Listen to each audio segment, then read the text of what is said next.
കാര്യം ചോദിച്ചു കഴിഞ്ഞാൽ ബുദ്ധിമുട്ടാണെങ്കിൽ വേണ്ട. ഇല്ല റിപ്ലൈ അല്ല പക്ഷെ ഞാൻ മൈത്രേനെ ഞാനും കൂടെ ചിലപ്പോൾ ഇപ്പം നമ്മൾ ഇപ്പോഴായിരുന്നു ഈ കത്ത് വെച്ചാൽ എന്താ മാറ്റേണ്ടത്, പിന്നെ ഞാൻ വേറെ ജെൻഡറിലുള്ള ഒരാളായിരുന്നു എന്തായിരിക്കും എഴുതേണ്ടത്, അങ്ങനെ ചുമ്മാ നമ്മൾ സംസാരിക്കാറുണ്ട്. എന്താ വേണ്ടത്, ഇതൊന്നും ശരിയായിരുന്നില്ല, ഇത് ഈ വാക്ക് നമുക്ക് അറിയില്ലായിരുന്നു, അങ്ങനെയൊക്കെ അത്രേ ഉള്ളൂ. അല്ലാതെ ഒരു റിപ്ലൈ ഒന്നും കൊടുത്തിട്ടില്ല.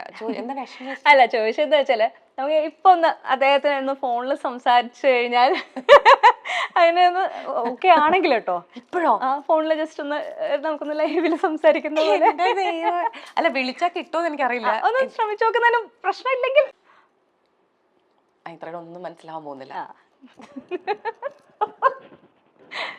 നമ്മുടെ ചാനൽ ഇന്റർവ്യൂ ഒക്കെ വന്നിട്ടുണ്ട് കേട്ടോ.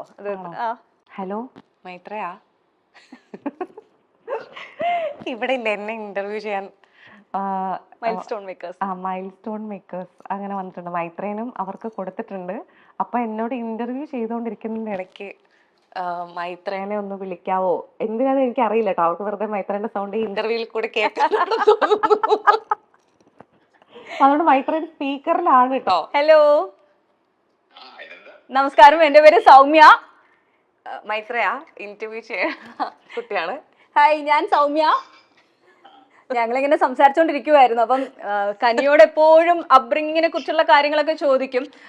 നമ്മളപ്പോ ലെറ്ററിന്റെ കാര്യം, 18 വയസ്സിൽ എഴുതിയ ലെറ്ററിനെ പറ്റിയിട്ടും താങ്കൾ പറഞ്ഞു കൊടുത്ത കോൺസെപ്റ്റ്സിനെ കുറിച്ചൊക്കെ നമ്മൾ സംസാരിക്കുന്ന സമയത്ത് ഇതിനൊരു റിപ്ലൈ എപ്പോഴെങ്കിലും കൊടുത്തിട്ടുണ്ടോ എന്ന് ചോദിച്ച കൂട്ടത്തിലാണ് ഒന്ന് വിളിച്ചു നോക്കിയാലോ എന്ന് പറഞ്ഞത് കേട്ടോ.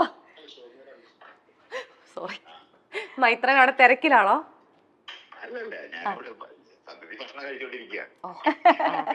അല്ല റിപ്ലൈ ഒന്നും ഞാൻ തന്നിട്ടില്ല. ഞാനും നമ്മൾ നമ്മളിങ്ങനെ ഇത് ഇപ്പോഴാണെങ്കിൽ എങ്ങനെയായിരുന്നു എഴുതിയാൽ ബെറ്റർ അങ്ങനെയൊക്കെയല്ലേ സംസാരിച്ചിട്ടുള്ളത്.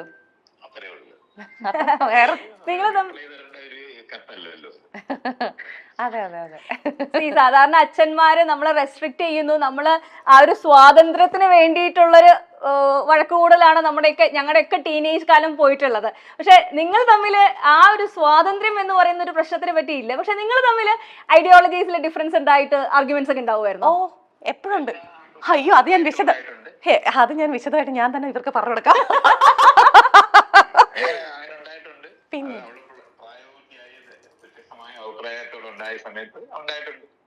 അതെ അതെ അതെ ഉണ്ടായിട്ടുണ്ട്. അപ്പൊ ഇപ്പോഴും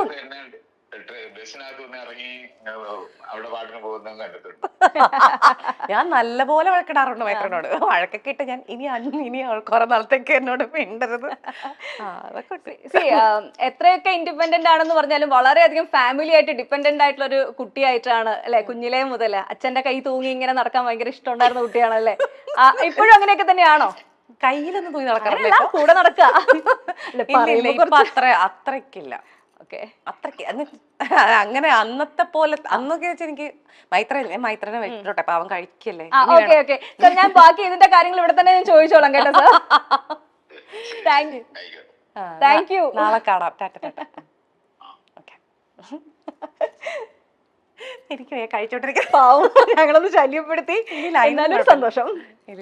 അച്ഛന്റെ കൈ തൂങ്ങി എന്നുള്ള ലിറ്ററലി എടുക്കണ്ട, പക്ഷെ ഇമോഷണലി അടുപ്പുണ്ടെങ്കിലും എനിക്കൊരു ഇമോഷണലി അടുപ്പം എന്ന് പറഞ്ഞു കഴിഞ്ഞാൽ എനിക്ക് ഒരു ദിവസം പോലും കാണാതിരിക്കാൻ പറ്റില്ല. അങ്ങനത്തെ ഒരു അടുപ്പമായിരുന്നു എനിക്ക് ഉണ്ടായിരുന്നത്. അങ്ങനെയല്ല ഇപ്പോ. അതാ ഞാൻ ഉദ്ദേശിച്ചത്. അടുപ്പമുണ്ട്, ഉറപ്പായിട്ടും അടുപ്പമുണ്ട്. പക്ഷെ പണ്ട് എനിക്ക് ജയശ്രീ ചേച്ചിയെ കാണാതിരുന്ന അത്രയും കുഴപ്പമില്ല. കാരണം ജയശ്രീ ചേച്ചി ആണ് ജോലി ശരിക്കും എടുക്കുന്ന ആള്. വീട്ടില് ആള് പോണം, ഡോക്ടറാണ് പോകുന്നത്. അതെ, ബ്രെഡ് വിന്നർ ചേച്ചിയാണ്. മൈത്രനാണ് എന്നെ നോക്കാൻ നിൽക്കുന്നതും. ജയശ്രീ ജോലി എടുത്തിട്ട് നമുക്ക് ജീവിക്കാനുള്ള വരുമാനം കൊണ്ടുവരുന്നത് ജയശ്രീയും. അങ്ങനെ തന്നെയായിരുന്നു. അപ്പം മൈത്രേനോട് സ്വാഭാവികമായിട്ടും കൂടെ നിൽക്കുന്ന, മറ്റേത് കുട്ടികൾക്ക് അമ്മമാരോടുള്ള പോലെ എനിക്ക് മൈത്രേനോടാണ് അത് ഉണ്ടായിട്ടുള്ളത്. പിന്നെ ജയശ്രീയുടെ അമ്മയും ഇവർ രണ്ടുപേരുമാണ് എനിക്ക് കൂടുതൽ അടുപ്പം. ജയശ്രീ ഇങ്ങനെ ഇടയ്ക്ക് കണ്ടില്ലെങ്കിൽ എനിക്ക് വലിയ കുഴപ്പമൊന്നുമില്ല.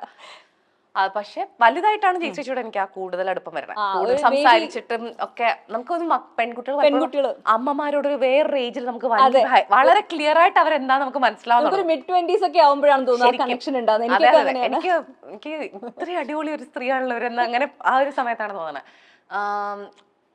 അങ്ങനെ പറഞ്ഞ ആ ഒരു കാണാതിരിക്കാനേ പറ്റില്ല. അങ്ങനെ എനിക്ക് കാണാതിരിക്കാൻ ഇഷ്ടം ഉണ്ടായിരുന്നില്ല എന്റെ അമ്മൂമ്മയും മൈത്രേനും.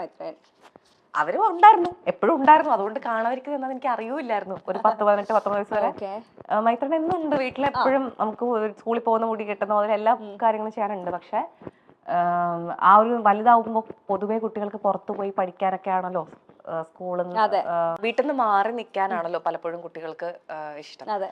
അപ്പോ എനിക്ക് പക്ഷെ അങ്ങനെ അല്ലായിരുന്നു. കാരണം എന്റെ വീട്ടിലായിരുന്നു എല്ലാ അടിപൊളി. അത് പുറത്തു പോകുമ്പോഴാണ് എനിക്ക് റെസ്ട്രിക്ഷൻ തോന്നുന്നത്. പുറത്തുള്ള ആളുകളാണെങ്കിൽ നമ്മളെ അങ്ങനെ ഇങ്ങനെ, അപ്പൊ വീട്ടിലിരിക്കുന്ന എനിക്ക് ഏറ്റവും ഇഷ്ടം. നമ്മുടെ എല്ലാ സ്വാതന്ത്ര്യം ഉള്ള സ്ഥലം, അതിലും വലിയ സ്വാതന്ത്ര്യം വേറെ എവിടെ ഇല്ല. അപ്പൊ എനിക്ക് പോകണ്ട. എനിക്ക് പുറത്ത് കോളേജിലൊക്കെ കൂടെ പഠിക്കുന്ന പയ്യന്മാരൊക്കെ എന്റെ അച്ഛനേക്കാളും കൺസർവേറ്റീവ് ആണ്. എന്റെ പ്രായത്തിലുള്ള പിള്ളേരൊക്കെ മൈത്രേനേക്കാളും ഒക്കെ അങ്ങ് ഏതോ ഒരു 500 വയസ്സുള്ള അപ്പൂപ്പൻ പറയുന്ന പോലത്തെ കാര്യങ്ങളാണ് പറയുന്നത്. അപ്പൊ എനിക്ക് എന്റെ കൂടെയുള്ള ചെറുക്കന്മാരെ ഒന്നും ഒട്ടും ഇഷ്ടമാകുന്നില്ല. ഉടുപ്പ് നേരിടുക, നല്ലതിനാണ് പറയുന്നൊക്കെ പറഞ്ഞു. എനിക്ക് വീട്ടിൽ നിന്നാ മതി അങ്ങനെ തോന്നുമായിരുന്നു. വല്യേട്ടൻ.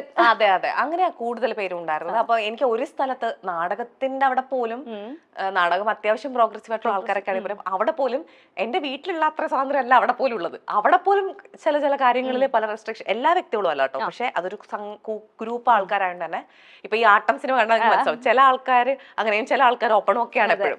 അപ്പൊ നമ്മൾ അതിനകത്തൊരു സ്ട്രഗിൾ ഉണ്ടാവും. അപ്പൊ അവിടെ പോലും എനിക്ക് എന്റെ വീടായിരുന്നു എപ്പോഴും ഏറ്റവും അടിപൊളി സ്ഥലമായിട്ടുണ്ടായിരുന്നു. കനി കുസൃതി എന്ന പേര് കേൾക്കുമ്പോൾ ഇന്ന് മലയാളികൾ മാത്രമല്ല അന്താരാഷ്ട്ര തലത്തിൽ വരെ ചർച്ചയാണ് കനിയുടെ പേര്. ബിരിയാണി എന്ന ചിത്രത്തിലെ അഭിനയത്തിന് കനിക്ക് കേരള സംസ്ഥാന ചലച്ചിത്ര അവാർഡുകളിൽ മികച്ച നടിക്കുള്ള അവാർഡും മോസ്കോ അന്താരാഷ്ട്ര ചലച്ചിത്രമേളയിൽ മികച്ച നടിക്കുള്ള അവാർഡും നേടിയിട്ടുണ്ട്. All we imagine as light, girls will be girls എന്നീ സ്വതന്ത്ര ചിത്രങ്ങളിൽ അഭിനയിച്ചിട്ടുണ്ട്. തന്റെ അച്ഛനെ പേര് വിളിക്കുന്നു, മൈത്രേയൻ എന്ന് വിളിക്കുന്നു, അമ്മയെ ചേച്ചി എന്ന് വിളിക്കുന്ന കനി കുസൃതിയുടെ രീതി പലപ്പോഴും ചർച്ചയായിട്ടുണ്ട്. ഒരു സമയത്ത് കനി കുസൃതി വളരെയേറെ തങ്ങളുടെ ഫോട്ടോഷൂട്ടിലൂടെയും ടോപ്ലെസ് ചിത്രങ്ങളിലൂടെയും ഒക്കെ വളരെ വലിയ ചർച്ചകൾ ഉണ്ടാക്കിയിട്ടുള്ള ഒരു പെൺകുട്ടിയാണ്. ബിരിയാണി എന്ന ചിത്രത്തിലെ താരത്തിന്റെ അഭിനയം വളരെ വലിയ രീതിയിൽ ചർച്ചയായിരുന്നു. തിരുവനന്തപുരത്താണ് കനി ജനിച്ചത്. സാമൂഹിക പ്രവർത്തകയും യുക്തിവാദിയുമായ മാതാപിതാക്കളായ ജയശ്രീ എക്കെയുടെയും മൈത്രേയന്റെയും മകളാണ് കനി. ഇന്ത്യയിലെ കുടുംബ പേരുകൾക്കൊപ്പം വരുന്ന സാമൂഹിക ശ്രേണി ഇല്ലാതാക്കാൻ അവളുടെ മാതാപിതാക്കൾ കുടുംബ പേരുകൾ ഉപേക്ഷിക്കുകയായിരുന്നു. പലപ്പോഴും തന്റെ ജീവിതത്തെപ്പറ്റി തന്റെ അച്ഛനെയും അമ്മയെയും പറ്റിയാണെങ്കിലും തുറന്നു പറഞ്ഞിട്ടുള്ള ആളാണ് കനി കുസൃതി. ഒരു ഇന്ത്യൻ നടിയും മോഡലും കൂടിയാണ് കനി. തന്റെ അച്ഛനും അമ്മയും തന്നോട് എപ്പോഴും ഒരു കൂട്ടുകാരിയോട് എന്ന പോലെയാണ് പെരുമാറിയിട്ടുള്ളത് എന്ന് കനി പറയാറുണ്ട്. ഒരു മകൾ എന്നൊരു ലിമിറ്റേഷൻസ് ഒന്നും അവർ വെച്ചിട്ടില്ല. താൻ ഗർഭിണിയാണെന്നൊക്കെ തന്റെ 20ാമത്തെ വയസ്സുകളിലൊക്കെ തനിക്ക് തോന്നിയിട്ടുണ്ടെന്നാണ് കനി പറയുന്നത്. പലപ്പോഴും വെറുതെ ഇരിക്കുമ്പോൾ അല്ലെങ്കിൽ പീരീഡ്സിന്റെ ഡേറ്റ് തെറ്റുമ്പോൾ താൻ ഗർഭിണിയാണെന്ന് തോന്നും. അത് അമ്മയോട് പറയാറുമുണ്ട്. അത്തരത്തിൽ രസകരമായൊരു അനുഭവം കനി പറയുന്നുണ്ട്. കാരണം അമ്മയ്ക്ക് തൈറോയിഡിന്റെയും യൂട്രസിന്റെയും ഒക്കെ സർജറി കഴിഞ്ഞു കിടക്കുന്ന ഒരു സമയത്തും തനിക്ക് ഇങ്ങനെയൊരു തോന്നലുണ്ടായി. അങ്ങനെ പാതിരാത്രി അമ്മയോട് പറയുന്നുണ്ട്, അമ്മ ഞാൻ പ്രഗ്നന്റ് ആണെന്ന് തോന്നുന്നുണ്ടെന്ന്. എന്നാൽ ആ സമയത്ത് തനിക്ക് ബോയ് ഫ്രണ്ട് പോലും ഇല്ല എന്നും കനി പറയുന്നുണ്ട്. ആ സമയത്ത് ഏറ്റവും എല്ലാ കാര്യങ്ങളും നൈസായി എടുക്കുന്ന ഒരാളാണ് കനിയുടെ അമ്മ. അമ്മ പറഞ്ഞത് കുഴപ്പമില്ല, നമുക്ക് അബോർട്ട് ചെയ്യാം എന്നാണ്. ആ ശബ്ദം വരാത്ത അവസ്ഥയിലും അമ്മ നൈസായി ആ ഒരു കാര്യം നിസ്സാരമായി അമ്മ പറഞ്ഞു. അത്രയും നിസ്സാരമായി കാര്യങ്ങളെ ഹാൻഡിൽ ചെയ്യുന്ന ഒരാളാണ് തൻ്റെ അമ്മ എന്നാണ് കനി പറയുന്നത്. ഈ അമ്മയായിട്ടുള്ള കണക്ഷൻ ആ ഒരു ഇൻ ബിറ്റ്വീൻ ആണ് വന്നത്. അച്ഛന്റെ കുട്ടി എന്നുള്ള ഒരു കോൺസെപ്റ്റിൽ നിന്ന് നമ്മൾ കുറച്ചും കൂടെ വലിയ വ്യക്തികളായി മുതിർന്നു കഴിയുമ്പോഴാണ് നമ്മൾ അമ്മയായിട്ടുള്ള കണക്ഷൻ വരുന്നത്.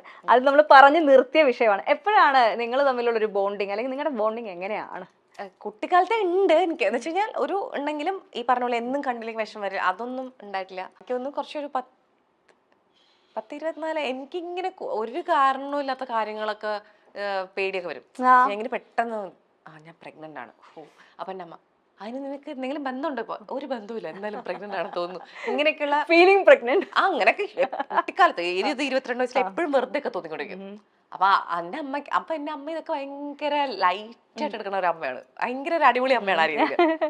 ഒരിക്കൽ ആൾക്ക് തൈറോയിഡും യൂട്രസിന്റെയും ഓപ്പറേഷൻ കഴിഞ്ഞിട്ട്, അത് 8-9 ഒരുമിച്ചായിരുന്നു ഓപ്പറേഷൻ. 8 to 9 hours ഓപ്പറേഷൻ കഴിഞ്ഞിട്ട് വീട്ടിൽ കിടക്കുക, മിണ്ടാമൂല വേറെ കിടക്കുക.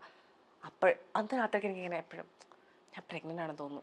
വെറുതെ എന്ന് വെച്ചാൽ പീരിയഡ്സ് എങ്ങാനും ഒരു ദിവസം അരമണിക്കൂറൊക്കെ ലേറ്റ് ആയി തന്നെ എനിക്ക് തുടങ്ങും. അപ്പോൾ എന്നോട് അമ്മ ചോദിച്ചു, എനിക്കിപ്പോൾ അതിന് ബോയ് ഫ്രണ്ടോ എന്തെങ്കിലും ബന്ധമുള്ള ആൾക്കാരൊക്കെ ഉണ്ടോ? ആരും ഇല്ല എനിക്കന്ന്. ഞാൻ പറഞ്ഞു, പക്ഷേ കഴിഞ്ഞ വർഷം ഉണ്ടായിരുന്നല്ലോ. ഞാൻ കഴിഞ്ഞ വർഷം നിൽക്കുള്ളത്. അപ്പോൾ ഈ ഉറങ്ങിക്കിടക്കുന്ന അമ്മ, ഞാൻ ഹലോ എനിക്ക് തോന്നുന്നു ഞാൻ പ്രഗ്നന്റ് ആണ് എന്നൊക്കെ ഈ രാത്രി 2 മണിക്കൊക്കെ ഈ ശബ്ദം പോലും കുഴപ്പമില്ല, അബോർട്ട് ചെയ്യാം. അത്രയും സിമ്പിൾ ആയിട്ടാണ്. എന്റെ അമ്മ അങ്ങനെ ഒരു എന്താ പറയാ, ഞാൻ ഇനി അതല്ലാതെ വേറെ ഒക്കെ ഉണ്ട്. തലയുടെ ഇവിടെ ഒരു വേദന ഉണ്ട്, എനിക്ക് എന്തോ ആ അസുഖം, എനിക്കിങ്ങനെ അസുഖങ്ങൾ, പ്രഗ്നൻസി, മറ്റേ അസുഖം, ഹൈപ്പോകോൺട്രിയ കുറച്ച് ഭയങ്കരമായിട്ടില്ലെങ്കിലും ഉണ്ട്. അല്ല ഭയങ്കരമായിട്ട് ഉണ്ടെന്ന് എന്റെ അമ്മയുടെ അഭിപ്രായത്തിൽ എനിക്കുണ്ട്. പക്ഷെ വേറെ ആൾക്കാരെ അമ്മയുടെ അടുത്താണ് കൂടുതൽ അത് പുറത്ത് കാണിക്കുന്നത്. എല്ലാം അമ്മയും മൈത്രനെയും എന്റെ കൂട്ടരൊക്കെ വിളിക്കും ഞാൻ. എന്റെ ഡോക്ടേഴ്സ് എല്ലാരും വിളിക്കും, ഇങ്ങനെ കേട്ടോ, അതെന്താ ഇതെന്താ, അത് എനിക്കുണ്ട്. അപ്പൊ എനിക്ക് തോന്നുന്നു ആ ഒരു 20 വയസ്സിൽ ഞാൻ പറയില്ല, ഉള്ളിൽ വെച്ചോളൂ. അങ്ങനെ എനിക്കൊന്നും അത് വലുതായപ്പോ ചേച്ചിയോടൊക്കെ പറയാന്നുള്ളപ്പോ ഞാൻ പറയുമ്പോ നീ എന്താ ഇങ്ങനെ അങ്ങനെ ചേച്ചി അത് ഇങ്ങനെ എന്ത് പറയുമ്പോഴും വളരെ ലൈറ്റ് ആണ്. ആ ഒരു ലൈറ്റ്നെസ് എനിക്ക് ഭയങ്കര ഇഷ്ടമാണ്. എന്റെ ചേച്ചി ഭയങ്കര ലൈറ്റ് ആയിട്ടുള്ള ഒരു അമ്മയാണ് പക്ഷെ ലൈറ്റ് ആണ്. ഈ ഫാമിലി എന്ന് പറയുന്ന കോൺസെപ്റ്റ്, കനിയുടെ കോൺസെപ്റ്റ് ഓഫ് ഫാമിലി എന്താണ്? എനിക്ക് ഫാമിലി എനിക്ക് അറിയണ്ട, ഈ കൺവെൻഷണൽ ഇതല്ല, പക്ഷെ എനിക്ക് ഫാമിലി എന്ന് പറയുന്നത് ഇതുപോലെ ഒരു ഫീലിംഗ് ആണ്, അതെനിക്ക് ഇഷ്ടമാണ്. അതെന്ന് പറയുമ്പോൾ നമ്മള് ജനിച്ചോണ്ട് മാത്രം ഉണ്ടായ ഒരു കാര്യമായിട്ടല്ല ഞാൻ വിചാരിക്കണേ. ഇപ്പൊ ഞാൻ ഈ വീട്ടിൽ ജനിച്ച എൻ്റെ അച്ഛനും അമ്മയും ചേർന്നതാണ് എൻ്റെ ഫാമിലി. അല്ലെങ്കിൽ എനിക്കിപ്പോൾ അനിയനോ അല്ലെങ്കിൽ ചേട്ടനോ ചേച്ചിയാണെങ്കിൽ അവരാണ് എൻ്റെ ഫാമിലി. അങ്ങനെയല്ല ഞാൻ വിശ്വസിക്കുന്നത്. എനിക്ക് മനസ്സിലായത്, നമ്മൾ വളർന്നു വലുതാകുമ്പോൾ നമ്മളൊരു ഫാമിലിയെ കണ്ടുപിടിക്കും. ചിലത് കൂട്ടുകാരായിരിക്കാം, ചിലപ്പോൾ നമ്മൾ ബ്രേക്കപ്പ് ചെയ്ത് നമ്മുടെ ഓൾഡ് ബോയ് ഫ്രണ്ട് ആയിരിക്കാം, അല്ലെങ്കിൽ ഗേൾ ഫ്രണ്ട് ആയിരിക്കാം, അറിയില്ല.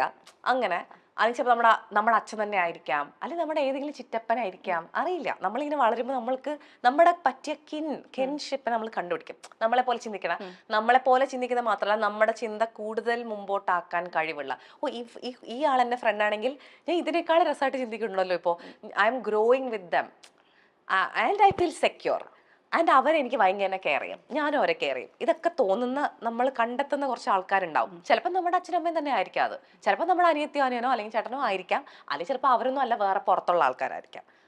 ആ ആൾക്കാർ ചേരുന്നതാണ് ഫാമിലി എന്നാണ് ഞാൻ വിശ്വസിക്കുന്നത്. ഫാമിലി എന്നുള്ളൊരു ഫീല് കിട്ടുക എന്നുള്ളതാണ്. അതപ്പോൾ ചിലപ്പോൾ നമുക്ക് അവരോട്ടൊക്കെ ജീവിക്കാൻ പറ്റുമായിരിക്കാം, പക്ഷെ നമ്മൾക്ക് അവര് എന്തായാലും നമുക്ക് അവര് ഒരാവശ്യമുള്ളപ്പോൾ നമ്മൾ അവർക്ക് വേണ്ടി നമ്മളവിടെ ഉണ്ട് എന്നുള്ളതാണ്.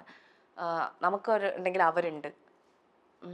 അതിൽ അങ്ങനെ ഒരു കൊടുക്കൽ വാങ്ങൽ ഭയങ്കര ക്ലിയർ അങ്ങനെ അല്ലാത്ത, എന്നാ ബൗണ്ടറീസ് ഉണ്ട്, നമ്മൾ അവരെ റെസ്പെക്ട് ചെയ്യും. അല്ലാണ്ട് ഇപ്പോൾ കൺവെൻഷണൽ ഇവിടുത്തെ ഫാമിലികൾ പലപ്പോഴും ബൗണ്ടറി ഇല്ല, അല്ലെങ്കിൽ അവരുടെ പേഴ്സണൽ കാര്യത്തിൽ പോയി ഇടപെടും ഭയങ്കരമായിട്ട്. വേറൊരാളുടെ ഇനി ഈ വീട്ടിൽ താമസിക്കുകയാണെന്നെങ്കിൽ ഇങ്ങനെ ചെയ്തിട്ട് ജീവിച്ചാൽ മതി, അങ്ങനെയൊക്കെ എത്തും. അങ്ങനെ അല്ലാത്ത, അങ്ങോട്ടും ഇങ്ങോട്ടും ഇൻഡിവിജ്വൽ ആയിട്ടുള്ള കാര്യങ്ങൾ റെസ്പെക്ട് ചെയ്യാൻ പറ്റുന്ന, എന്നാ കെയർ അങ്ങോട്ടും ഇങ്ങോട്ടും കൊടുക്കാൻ പറ്റുന്ന, അങ്ങനെയൊക്കെ ഉള്ള നമ്മൾ തന്നെ കണ്ടെത്തുന്ന ഫാമിലി. അത് ചിലപ്പോൾ ജനിച്ച അച്ഛനോ അമ്മയോ അനിയത്തൊക്കെ തന്നെ ആവാം. അങ്ങനെയുള്ള ഫാമിലികളെ ഞാൻ കണ്ടിട്ടുണ്ട്.